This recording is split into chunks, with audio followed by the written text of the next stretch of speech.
जो आता रिसॉर्ट वगैरे जे व्हायला लागला हो हो ते त्याच्याबद्दल बोलते. त्यांचे प्रायव्हेट जागे देते. नाही ते म्हणून तर म्हणते ती प्रायव्हेट म्हणजे ते फॉरेस्टच प्रायव्हेट फॉरेस्ट लँड ना. नाही सगळी ते प्रायव्हेट नाही आहे इथे. मग किती सर्वे नंबर कुठले कुठले आहेत तिथे? आता हा आहे आपला 61चा 1 आणि 2. हां 61 61 मॅडम इकडचा सर्वे नंबर आपला किती गेलेला आहे?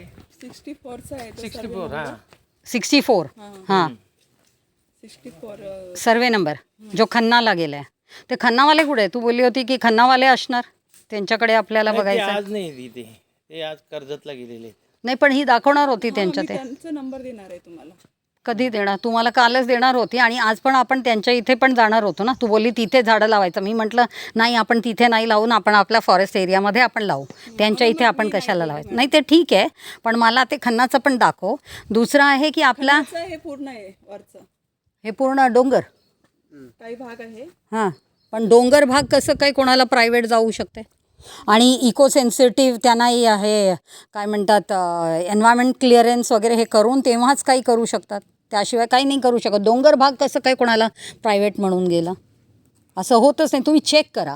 माझं म्हणणं एवढंच आहे की आपला प्रायव्हेट फॉरेस्ट लँड आणि जो आपला रिझर्व फॉरेस्ट लँड त्याच्यात तुम्ही हे ठेवा. आणि प्रायव्हेट फॉरेस्ट लँडमध्ये कारण खूप सारं रिसॉर्ट होत चाललं आहे इथे तर प्रायव्हेट फॉरेस्ट लँडमध्ये जे होतं आहे त्याच्यात तुम्ही फाइंड आउट करा. कारण नॉन फॉरेस्ट्री वर्क प्रायव्हेट लँडमध्ये पण अलाउड नाही आहे. तर ह्या सगळ्याचं जर आपण व्यवस्थित लक्ष ठेवला तर मला वाटतं आपण चांगलं काम करू शकू. तर मला आता तुमच्या केमेल थ्रू तर आता कुठला बोलली हा 64 नंबर कुठला? हा 64 आहे. हा पूर्ण हा पण आहे. हा पण हा संपादित वन आहे. याला वने लागलाय. हां वने लागलाय. वने लागला म्हणजे हां राखीव वन हा हे बाजूचं रिझर्व फॉरेस्ट ना. तर रिझर्व फॉरेस्टमध्ये हा कसं वाढत चाललं आहे काम इथे? हा नाही हा संपादित वन आहे. हा संपादित मीन्स संपादित म्हणजे खाजगी वन म्हणजे त्याला वने private land private forest land ना.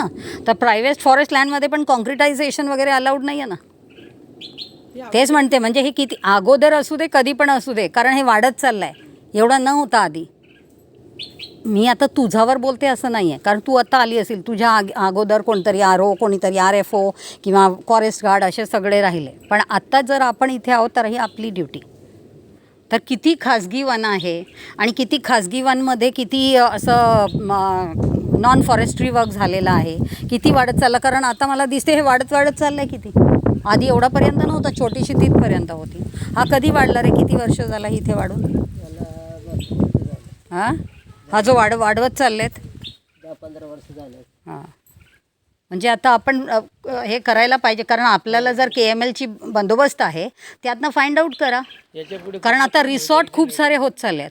माझा जो कालचा जो GPS प्रमाणे GIS प्रमाणे मला जे दिसतं आहेत की कॉन्क्रिटायझेशनचं पार्ट वाढत चाललं आहे आणि आपले ग्रीनरी कमी होत चाललं आहे. मॅडम याच्या पुढे कुठलं काम करायला लागले ना तर थांबवायचं त्यांना करून द्यायचं.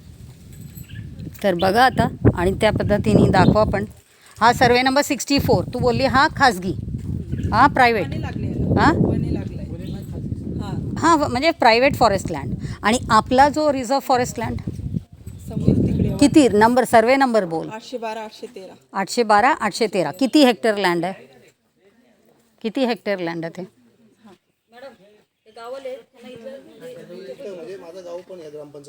अच्छा पर्यटन स्थळ डिक्लेअर झालेलं आहे. हां पर्यटन स्थळ डिक्लेअर झालेलं आहे. हं.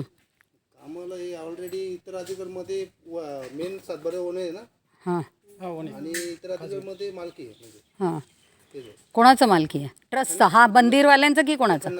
खन्नाचे. ते त्यांचं कसं होऊ शकतो? म्हणजे असेल तरी तो मंदिरच्या ट्रस्टचा आहे. म्हणून म्हणते काय होतं जेव्हा आपला फॉरेस्ट एरिया आहे की नाही जेव्हा आपला फॉरेस्ट एरिया आहे तर आपल्या फॉरेस्टचा आपल्याला नॉर्म्स रूल्स माहिती पाहिजे आणि आपण थोडा व्हेरिफिकेशन करायचं. त्याला मॉनिटरिंग म्हणतात. आता काय झालं आपण जर तसं आता आमदार साहेबांनी त्यांच्या याच्यातून म्हणजे हां तरी 1-1.5 कोटीचं काहीतरी काम मंजूर केलेलं आहे हां हां पर्यटन स्थळ. हां हां ते काम थांबू शकतं कसं काय? नाही ते काम कुठलाही काम आपल्याला थांबवायचं नाही आहे आणि आपण थांबवायला बोलतच नाही आहे. आपण म्हणतोय जे काही करायचं ते नॉर्म्सच्या प्रमाणे. सपोज जर आता प्रायव्हेट फॉरेस्ट लँड आहे तर त्याच्यात नॉन फॉरेस्ट्री म्हणताय ना तर त्या नॉन फॉरेस्ट्रीप्रमाणे पण आपण काय करू शकतो ते करायला हवं. 3 कोटीचं काम मंजूर केलेलं हां, तर ते मला पण ऐकायला आलं आहे की हे सगळं मंजूर झालं आहे. पण आता काय होतं आहे की पॉलिटिशियन्स काही मंजूर करून घेतात आणि तेच चाललं आहे. आणि असं कॉन्क्रिटाईज करून आज कोणाला तकलीफ होते? आपल्याला. गरमी कशामुळे वाटते? त्याच्यामुळे ह्याच्यामुळेच वाढते ना, कॉन्क्रीट वगैरे आपण लावतो. करणे घेतो किती गरमी वाटते. हां, तर त्यामुळेच म्हणते. नाहीतर आज हे जामून कुठून आणतेस रे? किती लांबून आणते? इथे आहे आपल्या इथे झाडं? कुठून आणतं मग? कुठला गावाचं नाव सांग. हां, भोजमध्ये. आणि हा गावाचं नाव काय? हा आपल्याला कोंडेश्वर गावच म्हणतो आपण. मग मंदिर. तर गावाचं नाव काय? इथं धामणवाडी आहे, ही ताडवाडी. ताडवाडी. इथं ताडवाडी आहे. हां, धामणवाडी. म्हणजे हा ताडवाडी. हे धामणवाडीचे. तू धामणवाडीची की ताडवाडीची? तिकडनं येऊन इथे विकते. मग कितीला दिली एक वाटी? 20 रुपये. रोज येऊन बसते की आता शाळेची सुट्टी आहे म्हणून? सुट्टी आहे म्हणून. मॅडम पाणी. हो.